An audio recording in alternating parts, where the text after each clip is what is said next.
7:30 de la mañana. Vamos a conversar ahora vía Zoom desde Caracas, Venezuela, con José Miguel Farías, ingeniero de petróleo con máster en finanzas, asesor de inversión y corredor de títulos de valores. Es co-conductor del podcast Tertulia y Dinero. José Miguel, buenos días, bienvenido. Hola Eduardo, buenos días, un gusto saludarte a ti y a toda tu audiencia. Bueno, el tema de la energía ha cobrado una importancia muy elevada, particularmente a raíz del escenario bélico en Ucrania, y en la misma proporción Venezuela también se hace más visible y adquiere una mayor responsabilidad para tomar decisiones en esta materia. Nos informan que la gasolina en los Estados Unidos llega a precio récord de $4,43 por galón. Quizás podemos comenzar por allí. Para el gigante de los Estados Unidos, para el poder de los Estados Unidos, ¿qué significa este escenario? Y por favor, aunque Estados Unidos diga en estos días que no tiene pensado comprarle petróleo a Venezuela, ¿cómo aprecias tú las condiciones para el gobierno de Biden? Eduardo, yo creo que, a ver, desde el punto de vista de análisis macro enfocado a la industria petrolera, sin duda alguna la situación es preocupante, pero creo que se está aliviando un poco la incertidumbre y la asimetría de información que había. De hecho, el petróleo estuvo tocando 120, $130 por barril y ahora está por debajo de 100. No Ajá. significa que la volatilidad haya desaparecido, la volatilidad va a seguir presente porque el conflicto bélico sigue presente. Y si bien el enfoque que tú le das, Estados Unidos pareciera ya ser autosuficiente en materia energética. Esto no significa que ellos no van a intentar hacer alianzas y recientemente tuvimos una visita de unos funcionarios norteamericanos acá en Venezuela, posiblemente tratando este tema, pero la verdad es que yo creo que Estados Unidos está intentando ser lo que tiene que hacer, que es al final del día ser autosuficiente, pero tener su segundo plan o su plan de backup, y para eso está tocando la puerta de posibles aliados como puede ser reinstitucionar el tema de las relaciones con Venezuela. Ahora, sacando ese aspecto político y yéndonos un poquito más al tema de mercado y al tema financiero, indudablemente el tema de los commodities afecta directamente a una problemática que ha estado ocurriendo desde la pandemia, que es sin duda alguna el efecto de la inflación. Recordemos que cuando ocurre la pandemia, los principales bancos centrales del mundo, con la Reserva Federal a la cabeza, lo primero que hicieron para poder aguantar la desaceleración y por un lado aupar el rebote de las economías fue inyectar muchísimo dinero en las mismas.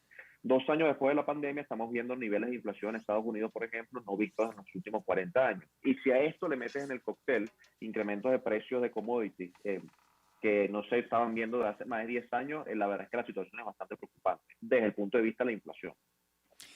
¿Qué recursos en la perspectiva tiene Estados Unidos para responder a lo impredecible del futuro inmediato o de mediano plazo? Porque aquí el tema, José Miguel, es que nadie sabe cuándo va a terminar el conflicto en Ucrania.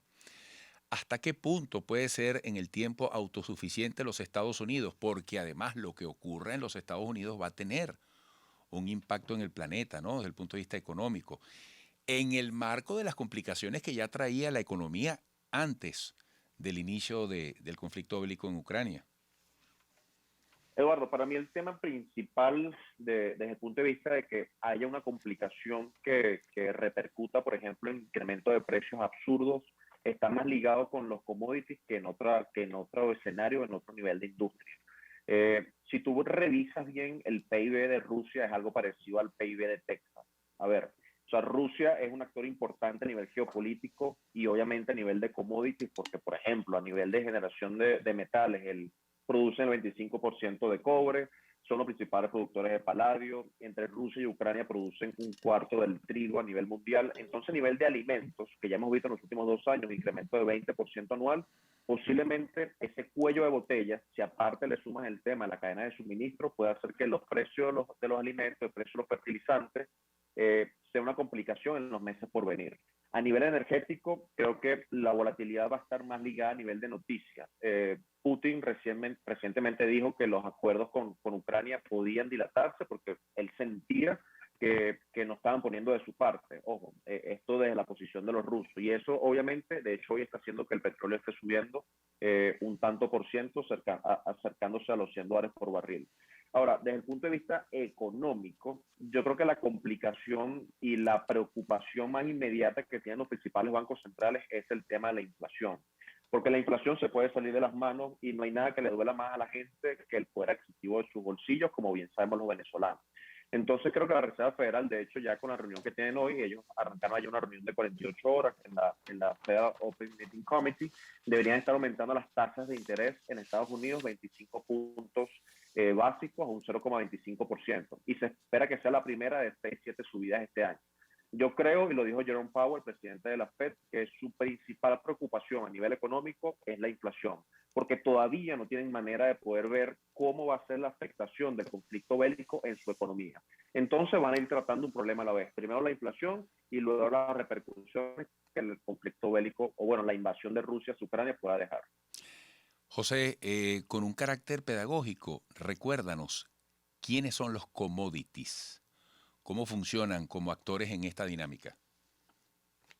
Perfecto. Los commodities como instrumentos financieros son los productos de consumo, por una parte, los productos de consumo básico, o también los productos tipo el petróleo que se utilizan para realizar una segunda actividad desde el punto de vista de carácter primario. No se transan como se transan, por ejemplo, las acciones, se transan en un mercado a través de contratos de futuros en la bolsa, por ejemplo, de Chicago, y lo que las personas hacen es intentar proyectar en plazo de 3, 6, 9 o 12 meses, usualmente se hacen con cortos plazos en el tiempo, cómo va a ser el comportamiento de este commodity con base en proyecciones macroeconómicas. Por ejemplo, si yo estimo que el petróleo va a seguir subiendo por X o Y, o por, en este caso, por el conflicto bélico, la idea sería que yo compre una opción de compra sobre el petróleo a X precio, 120, 130, en los siguientes meses, estimando que mi proyección se cumpla.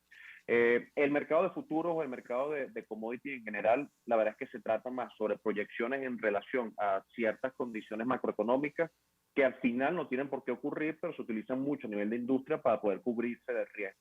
A nivel de especulación también se utiliza muchísimo, pero creo que lo más importante que puede quedar acá es que los commodities son hiper mega importantes, no solamente a nivel de mercados, a nivel de instrumentos financieros, sino también a nivel de consideraciones macroeconómicas, porque muchas personas saben que al final del día los productos básicos son productos que, por ejemplo, la Reserva Federal no puede limitar o aumentar su oferta y tienen repercusión en el día a día de las personas.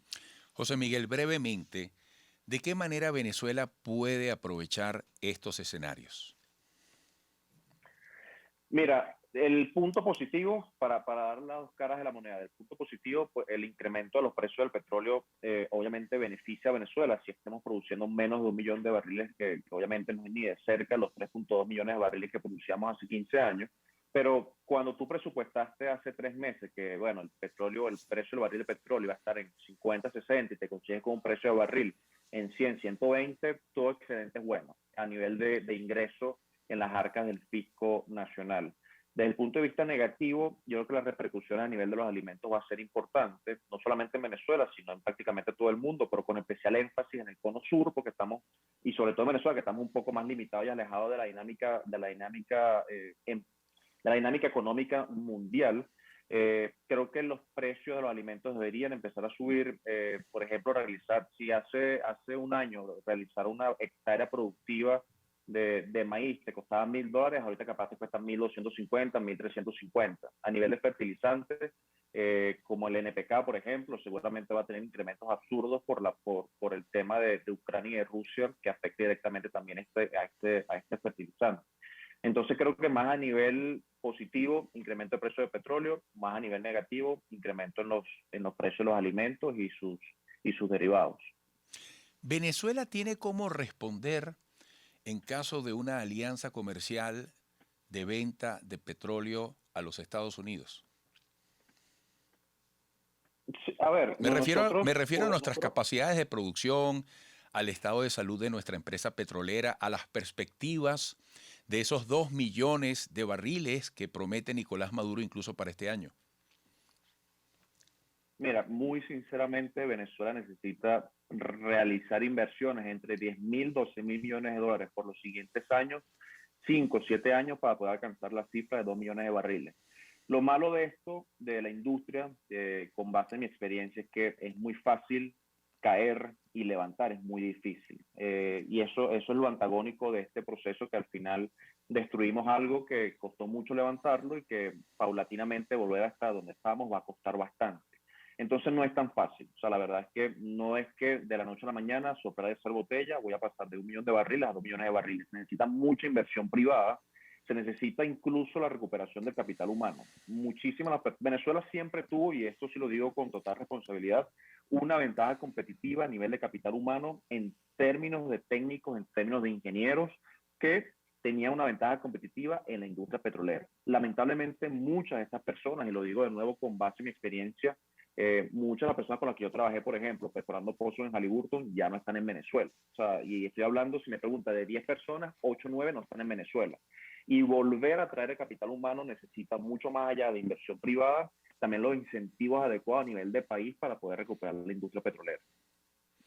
José Miguel, muchísimas gracias por esta conversación. Hasta pronto. A ti, Eduardo, feliz día.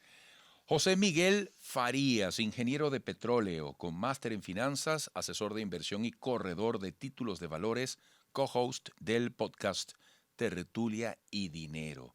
7:42.